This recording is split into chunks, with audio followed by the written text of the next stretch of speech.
Hello, Hola. Rebecca. Hola, Rebecca. Nice to meet you. I'm really honored to be here with you having this chat. And I would like to ask a few questions. One of them is, how do you feel right now coming to Guadalajara, coming to Mexico with this new film? And how do you feel the public in Mexico is receiving your work? Well, I don't know yet. I Okay. mean, the interviews I've had have been beautiful, and everyone's been very positive and really intelligent, wonderful responses. But tonight is the first time it goes in front of an audience, Okay. so that'll be interesting. And there'll be a Q&A, and I'll gather more then. But certainly, everyone who's interviewed me has been absolutely lovely. Okay, well, we've been told that the Mexican audience it's quite an interesting one. Yeah. You will see, because we make a lot of questions, and even if we don't, we have Yeah. a commentary, an opinion. So Well, that's good. you're going to see that, Great. right? Thank you so much for that. The other one is, what was the main thing that brought you, because I know that you've been doing theater and filmmaking, what was the main thing that brought you to both of those worlds? Because I do both. I am a theater student, well, degree, and also a filmmaker. So I'm really interested to know what's the best of both worlds for you. Well, it's interesting. I studied to be an actor, and I acted for 7 years, but I couldn't take the rejection. It was just too much. Oh, okay. Waiting for jobs, and I did a lot of temporary jobs, to support the acting. And then I was writing for theatre, which I loved and still love.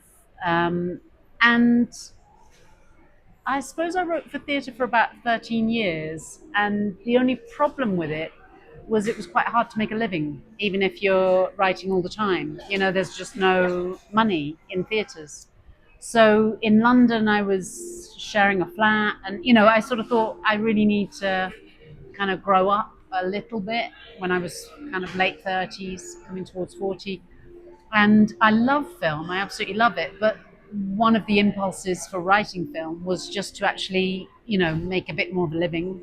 And then I fell into film and fell in love with screenwriting. And then I've juggled the two. But like just now, I'm writing a play for Ray Fiennes. That's lovely. He's great.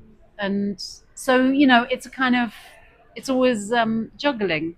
But I would say that in theatre, the writer has a lot more say in rehearsals and a lot more respect from the company. In screenwriting, the pay is better, but you're very low on the ladder. Yeah, you almost don't have a voice. Well, you still, you know, famously, everyone gets sacked all the time, and that's a joke, but it's a serious joke, and it can be quite difficult, navigating.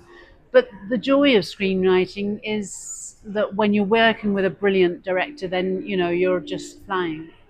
I actually was reading about your studies in London, as you say, and that's why I wanted to ask you this, because not only in London but everywhere in the world, I may say, it's difficult to live on theater. Yeah. It's difficult.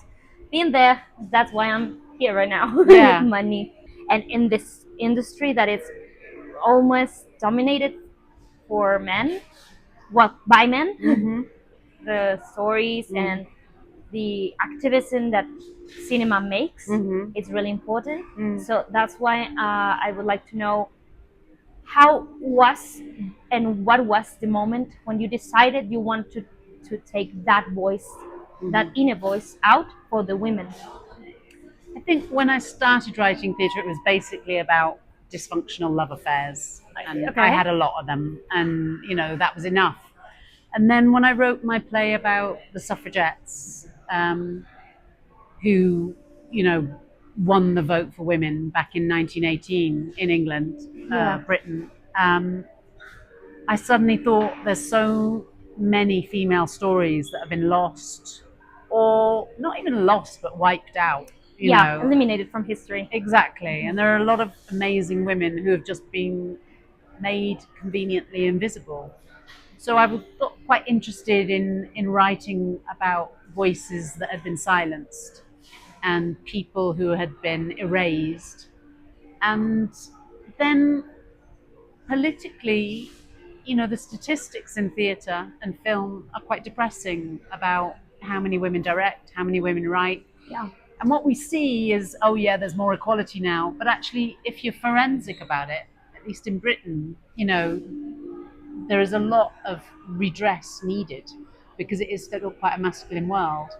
Still is. It is, and it's only recently Worldwide, that yeah. a few theatres have female artistic directors. I mean, our National Theatre now has a female director, Indu Rubeshingham, and she is the first. And that's after like decades and decades of a national theatre.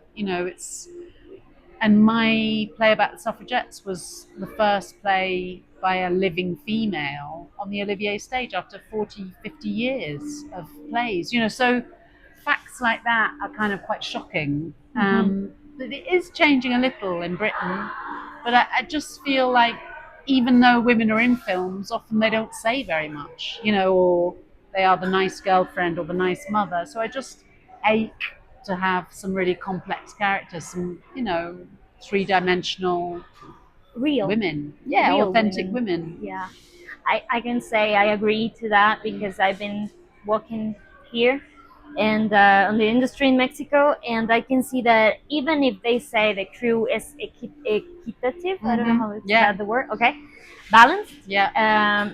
The men take every decision.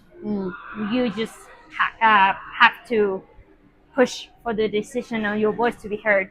Yeah. So if that's on the crew, on the film, you can see that women just ask the, "What do we do now?" Yeah, exactly. And they don't know. I've seen that a lot worldwide. It's hideous, and Yeah. sexism is alive and well, as is misogyny Yeah. and the patriarchy. Of course. So we just have to keep fighting and shouting, and there isn't equality at the moment. I don't get paid the same as my male counterparts. No. It's just a given, and that's wrong. I know. So, we just need to keep pushing and pushing and fighting. Fighting, pushing for the right to be the same. Right? Yeah, absolutely. Yeah, and that's one of the reasons why I wanted to ask you those questions. I really admired you as an artist, as a woman, and thank you so much for this. Thank you. And Vimos que hay una medusa o guamala y está representada varias veces en la película. La pregunta es, ¿por qué representa y cuál es el simbolismo detrás? The jellyfish is very present in the novel, and a flag with the Medusa's head flies above the jellyfish hut. And for me, it was like the sea is a release and inviting, but also a dangerous place. Like most things in life, it's just not straightforward. And Sophia goes in and is stung, but almost stung to life. And then she chooses to go in a second time and is stung more severely. La medusa está muy presente en el libro también, es un elemento que sí está presente en el libro. Y para ella, cuando la pica la medusa, representa como este shock a la vida, ¿no? Y como sí, así lo describe, como un shock a la vida. Y cuando decide meterse al mar por segunda vez y que otra vez la vuelve a picar, de nuevo, ¿no? Sí, básicamente eso. And I think that they look incredibly beautiful, and also they apparently have no brain or heart. They only have an appetite. So I thought that was interesting in terms of human beings. Who are we if we only have appetite? And there is a theory that love is about your appetite being sated, but there are other theories that it's more than that. So I thought all of that was interesting. También le parecen unos animales muy muy bonitos y muy interesante que estos no tienen corazón ni tienen cerebro, que solo tienen apetito, ¿no? Y entonces pasando eso como a lo humano es cuestionarnos qué seríamos nosotros los humanos sin corazón y sin cerebro y solo apetito. Teníamos